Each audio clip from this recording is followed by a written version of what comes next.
A clean and safe site is a site that will sell. Hey, it's Paul. Thanks for joining me today. And I have a little hobby, and that hobby is that when I travel, I will stop into a community or a neighborhood and I'll take a look at what the builders are doing in the community. But more importantly, I'll take a look at what the sales staff is doing and what the marketing department is doing to sell the product in that community. So I came across this community here recently, and I want to share a few things with you that I think and that I hope will be helpful to you when you get ready to sell your product. Okay, so what I'm telling you is that a safe and a clean site is a site that will sell. Let's take a look at this site right here, and this is a very unsightly, unclean, unsafe site, if you will. Now, I understand that this is a build. I understand that this is work in progress and that there's going to be debris. I get that. But let me just tell you that this site right now is not ready to sell this weekend. Sometime in the next couple of 3 days, the salesperson, the sales manager has got to get with the project manager, the project superintendent, to get this site organized so that it creates a good perception in the mind of the buying consumer, of the prospective consumer. Now, if you're dealing with prospects, this kind of thing will influence them to think of one of several different ways. Builder doesn't know what he's doing. The builder's unclean. I wonder what's going on behind those walls. I wonder how they're going to finish the job, if there's quality in the job. All kinds of things go on in the mind of a prospective buyer when they see something unsightly like this, okay? If you're dealing with an existing buyer, someone that's already purchased the property, well, guess what? They walk up to their home, the home site that they've spent $300,000–$400,000 on, and they wonder about the quality of the project. So if you want a happy customer, keep a clean site and you'll have a much happier customer. Okay, we're going to walk through this site. I'm going to show you some other things. Hopefully you'll learn about the site being clean and safe so that you can sell this site. Let's take a look. Okay, one of the first things you want to be concerned about is what we call the procession, or it's the approach to the site. Take a look at what the customer sees when they're traveling down the road. Go down the road yourself and see if you can determine what the customer sees. Are they seeing debris? Are they seeing a container that's overfull? Are they seeing porta potties? Are they seeing coffee cups all over the place? Okay, this is a good example of what I'm talking about right here. As we enter the porch of this particular project, we see lumber standing up against the wall. We see lumber hanging out over the patio, and maybe you can't see it. I'll zoom in a minute, but there are boards here with nails sticking up. So what do? So real simple. We have your cleanup crew come in and we lay this stuff down and we just kind of organize it. Certainly we take away the nails, the boards with the nails in it, and you've got a safe site. Okay, let's move to another area. In the future, when this job is finished, there's obviously going to be steps, concrete steps coming off of a sidewalk that lead up to that porch. But if I'm showing this site to sell it, or if I'm walking the site with a buyer, then I need to put some kind of a temporary step there that's solid and safe so that the customer has an easy way to walk up to get into the house. It's just a little piece of customer service, and it's obviously a very safe thing to do. So provide a way for them to get into the house in an easy manner. Okay, now I've entered the front porch area or the front hallway area of this particular house. In this particular site, I've got sheet metal, very, very sharp sheet metal. I've got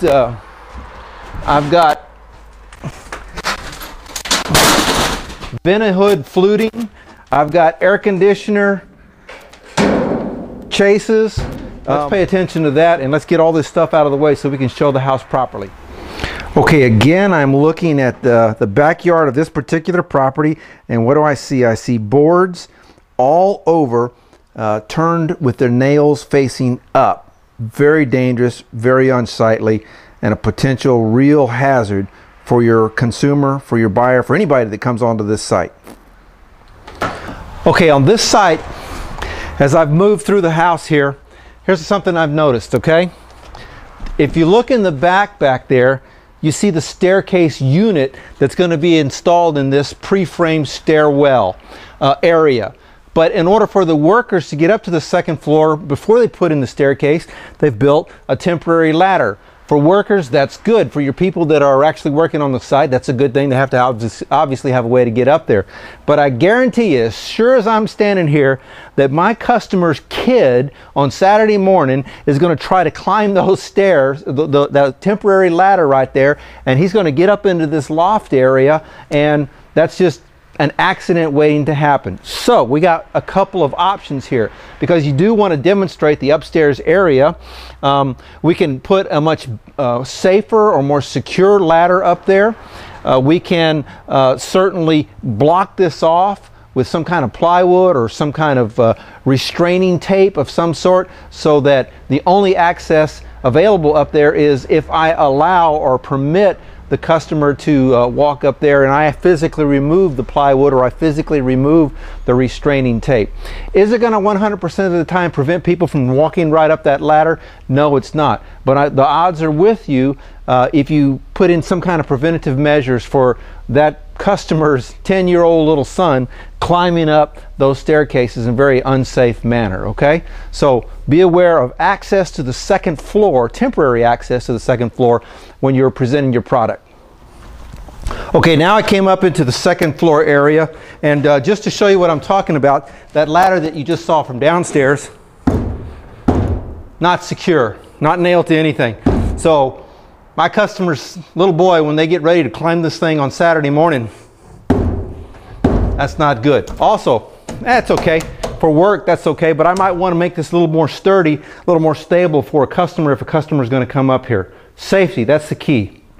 Okay, I first noticed this job a couple of days ago, and one of the things that I noticed, that while it was being framed, there were a lot of workers all around it, and that the windows the framed opening for the windows were left open for several days. Now, during the work week, you know, if you're just going to have workers here, your carpenters and your subcontractors here, that's one thing. But if at any point during that time, if you're going to invite a customer to come take a look at the site, or an owner to come preview their site as it's being built, even though you're accompanying them, a situation like this could be dangerous. So if I don't have the windows in, which by the way, obviously we have the windows in now, so this is good, but for a few days there, all I've got to do really is just nail a couple of 2x4s across the opening to prevent anybody from backing out of this window, or from some kid leaning over this window and falling out.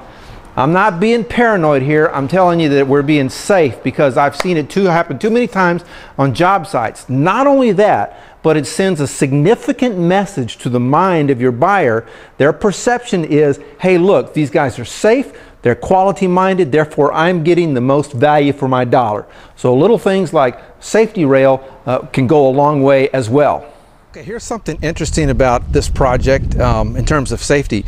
Now you'll notice that this project is obviously a little further along than the frame structure that I was just in, but I walked next door and look at the back patio there. Now they've covered the back patio access with some sheets of plywood so that no one steps off that 4-foot drop there.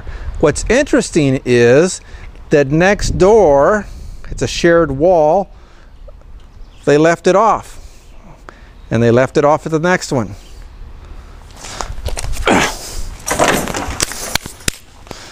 So much of your success in sales, especially now in this economy, is dependent on how you manage the perceptions of your customers and your prospective buyers.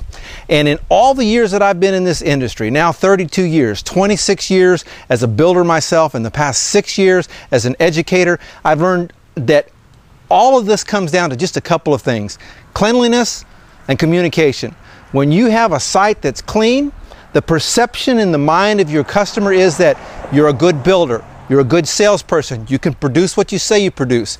And communication, when you have effective communication with people, you build rapport, you establish credibility with people, you do what you say you're going to do, you respond to them when you say you're going to respond. Guess what? The perception elevates. And when the perception elevates, guess what else the buyer thinks? Huge value. And that's why people buy from you, because they perceive that you offer great value over and above. Then the value matches the price or exceeds the price. So I hope this video has been helpful to you. I hope that you've been able to see a few errors that other builders have made. By the way, I've walked this site, and the site is construction-wise pretty good in terms of construction. But I want to see this site cleaner so that this weekend, when they are ready to sell, that the buyer walks into a site and they say, hey, you know what? I want to buy from that builder because that builder will do what he says. So great success to you, and until we talk again, take good care.